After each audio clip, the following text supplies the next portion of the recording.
اے محبوب فرما دو بے شک میری نماز، میری قربانی، میری زندگی اور میری موت للہ رب العالمین، سب کا سب اللہ رب العزت کی ذات کے لیے ہے۔ یقیناً ہم قربانی کرتے ہیں 15,000 یا 20,000 سے لے کر 15 اور 20 لاکھ تک چلی جاتی ہے، اس سے بھی اوپر۔ اللہ رب العزت سب کی قربانی قبول فرمائے۔ یقیناً یہ اللہ کو عید الاضحیٰ کے دنوں کے اندر سب سے زیادہ پسندیدہ عمل ہے، اس سے بڑھ کر اور کوئی عمل نہیں ہے۔ جب نسل انسانی کا آغاز ہوا، آدم علیہ السلام کے 2 بیٹے قابیل اور حابیل نے قربانی پیش کی تھی۔ خلاصہ عرض کر رہا ہوں، آدم علیہ السلام کے ہاں صبح کے وقت ایک بیٹی اور ایک بیٹا پیدا ہوتا تھا، اور شام کے وقت ایک بیٹی اور ایک بیٹا پیدا ہوتا تھا۔ صبح کا بیٹا شام کی پیدا ہوئی بیٹی کے ساتھ اس کا نکاح کیا جاتا تھا، اور دوسرے کا اس کے برعکس۔ لیکن حابیل اور قابیل جب پیدا ہوئے، حابیل چھوٹا قابیل بڑا، قابیل کہنے لگا میرے ساتھ جو میری بہن پیدا ہوئی ہے میں اس کا زیادہ حقدار ہوں، یہ خوبصورت ہے اور میں اس کے ساتھ نکاح کا زیادہ حقدار ہوں۔ آدم علیہ السلام نے فرمایا میرے بیٹے نہیں، تو اس کا حقدار نہیں ہے، جو تیرے ساتھ اس کا نکاح نہیں ہو سکتا، اگرچہ ایک ہی باپ سے ایک ہی ماں سے ان کی پیدائش ہوئی تھی، لیکن قاعدہ اور خلیہ اس وقت کا یہ تھا صبح کو پیدا ہونے والا بیٹا شام کو پیدا ہونے والی بیٹی کے ساتھ اس کا نکاح کیا جاتا تھا۔ بالآخر آدم علیہ السلام نے فرمایا میرے بیٹو جھگڑے کی ضرورت نہیں ہے، تم ایسے کرو قربانی کرو، جس کی قربانی قبول ہو گئی اس کے ساتھ اس لڑکی کا خوبصورت اور حسین و جمیل لڑکی کا نکاح کیا جائے گا۔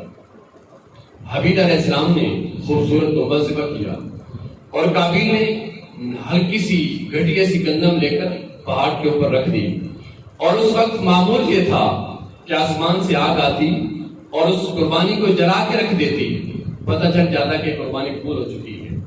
قابیل کی قربانی وہ ناقص سی گندم ویسے پڑی رہی، اور حابیل کا دمبا جو بھی جانور ذبح کیا تھا اس کو آگ نے جلا دیا۔ پتہ چلا کہ حابیل کی قربانی قبول ہو گئی۔ پھر کہنے لگا قال لاقتلنک، میں تجھے ضرور قتل کروں گا، میری قربانی قبول نہیں ہوئی، تم کون ہوتا ہے؟ تیری قربانی قبول ہو گئی، قبول کرنا تو یہ اللہ کا کام تھا۔ حابیل علیہ السلام نے فرمایا یہ انما یتقبل اللہ من المتقین، قربانی قبول تو اللہ متقین سے کرتا ہے، اور قبول کرنا نہ کرنا یہ اس کی مرضی ہے۔ پھر کہنے لگا جب جھگڑا کرنے کے لیے آیا، حابیل علیہ السلام نے فرمایا انی ارید ان تبوء باسمی و اسمک فتکون من اصحاب النار، اگر تو اپنا ہاتھ میری طرف بڑھائے گا مارنے کے لیے، میں اپنا ہاتھ تیری طرف نہیں بڑھانے والا، میں جانتا ہوں کہ میرا اور تیرا گناہ اللہ تیرے ہی ذمہ کے اندر ڈال دے گا۔ تو یہ نسل انسانی کا پہلا قتل تھا، اور قتل کیوں تھا؟ حسد کی وجہ سے تھا کہ قربانی قبول نہیں ہوئی۔ یہ نہیں کہ عورت کی وجہ سے قتل ہوا، یہ غلط فکرہ ہے۔ قربانی نہ قبول ہونے کی وجہ سے کہہ سکتے ہیں، یا پھر آپ کہیں کہ حسد کی وجہ سے قربانی قبول نہ ہوئی، قابیل غصے میں آیا اور اس وجہ سے اس نے اپنے بھائی کو قتل کر دیا۔ پھر دیکھیں اس وقت کا معمول سب کے سامنے تھا۔ اب اگر آسمان سے آگ آئے، آگ جلا دے، پتہ چل گیا فلاں کی قربانی قبول ہو گئی، لیکن کسی کی قربانی کو نہ جلایا جائے تو شرمندگی تھی، پردہ نہیں تھا۔ لیکن اللہ نے ستار العیوب بھی ہے اور ہر عیب پہ پردہ ڈالنے والا ہے۔ اللہ نے فرمایا قربانیاں تم خود کرو گے اور گوشت بھی خود کھا لو گے، اپنے بچوں کو کھلاؤ گے، رشتہ داروں کو کھلاؤ گے، لیکن میں نے پردہ ڈال دیا ہے کہ کس کی قربانی قبول ہے کس کی نہیں ہے، وگرنہ بندہ کسی کے سامنے منہ دکھانے کے قابل نہ ہوتا کہ میری قربانی قبول نہیں ہوئی، میں نے تو لاکھوں روپے لگا دیے ہیں، میری قربانی رائگاں چلی گئی، فلاں کی چھوٹی سی قربانی قبول ہو چکی۔ یہ اللہ کی مہربانی ہے، اپنے محبوب کا صدقہ اس نے ہمارے عیبوں پہ پردہ ڈالا ہوا ہے کہ قربانی کو بشیدہ کر دیا۔ تم کھاؤ، پیٹ بھر کے کھاؤ، لیکن پتہ نہیں کس کی قربانی قبول ہوئی ہے، کس کی قربانی ضائع چلی گئی۔ پھر فرمایا عظیموا ضحایاکم فإنها علی الصراط مطایاکم، قربانیوں کو موٹا تازہ کرو، خوبصورت فربے جانور ہو، موٹے ہو، یہ کل پل صراط پر تمہاری سواریاں بنے گی۔ اور ایک روایت میں ہے کہ اگر دیکھیں نا، ہم ادھر سے سفر کرنا چاہیں، قریب کے کسی شہر میں پیدل بھی جا سکتے ہیں، لیکن کہیں دور جانا ہو تو ہمیں سواری درکار ہوگی، سواری کی ضرورت ہوگی، تو تاکہ ہم جلدی سے وہ منزل طے کر سکیں، اس مسافت کو طے کر سکیں۔ لیکن اس کے ساتھ زادرات بھی تو ہوتا ہے نا، ہم کہیں جاتے ہیں، اگر کھانا ساتھ نہیں لے کے جاتے، پیسے ہوتے ہیں، کہیں سے ہم ہوٹل سے کھانا کھا لیتے ہیں، کچھ چیزیں لے لیتے ہیں۔ فرمایا یہ قربانیاں قیامت کے دن تمہارے لیے سواریاں ہوں گی، اور جو چھوٹی عید کے موقع پر تم صدقہ فطر دیتے ہو نا، فرمایا قیامت کے دن اللہ اس کو تمہارا ذات راہ کے طور پر بنا دے گا۔ صدقہ فطر ذات راہ ہوگا، کھانے پینے کی اشیاء کے طور پر ہوگا، اور قربانیاں تمہاری سواریاں ہوں گی۔ اس لیے قربانیاں خوش دلی سے کی جائیں۔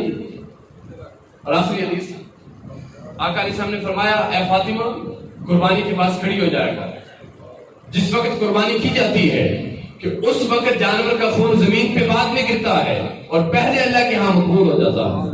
اور فرمایا کہ جانور کا خون زمین پر بعد میں آتا ہے، اور اللہ کے ہاں اس بندہ مومن کی جس کی قربانی کی جا رہی ہے، اس کی بخشش پہلے ہو جاتی ہے، اس کی گناہ پہلے معاف ہو جاتے ہیں۔ صحابہ نے کہا یہ قربانیاں کیا ہے؟ ما حاضی الاداہی، یہ کیا ہے قربانیاں؟ اتنے جانور ذبح کرتے ہیں۔ میرے آقا نے فرمایا سنت ابیکم ابراہیم علیہ السلام، یہ تو تمہارے باپ ابراہیم علیہ السلام کی سنت ہے، ابراہیم علیہ السلام کی سنت ہے۔ قالوا وما لنا فی، ان قربانیوں کے اندر ہمارے لیے کیا رکھا ہے؟ فرمایا بکل شعرۃ حسنۃ، جانور قربانی کا اس کے جسم کے اوپر ہزاروں ہیں، لاکھوں بال ہیں، فرمایا ہر ایک بال کے بدلے میں اللہ تمہیں ایک نیکی عطا فرمائے۔ پھر صحابہ نے کہا کہ پیارے آقا جو اونی جانور ہے، بھیڑ ہے، دمبا ہے، اونٹ اونٹنی ہے، اونی جانور ہے، اس کے بارے میں کیا حکم؟ فرمایا بکل شعرۃ من الصوف حسنۃ، فرمایا اونی جانور ہو یا بالوں والا جانور ہو، فرمایا اس کے ہر ایک بال کے بدلے میں اللہ نے نیکی عطا فرمائے۔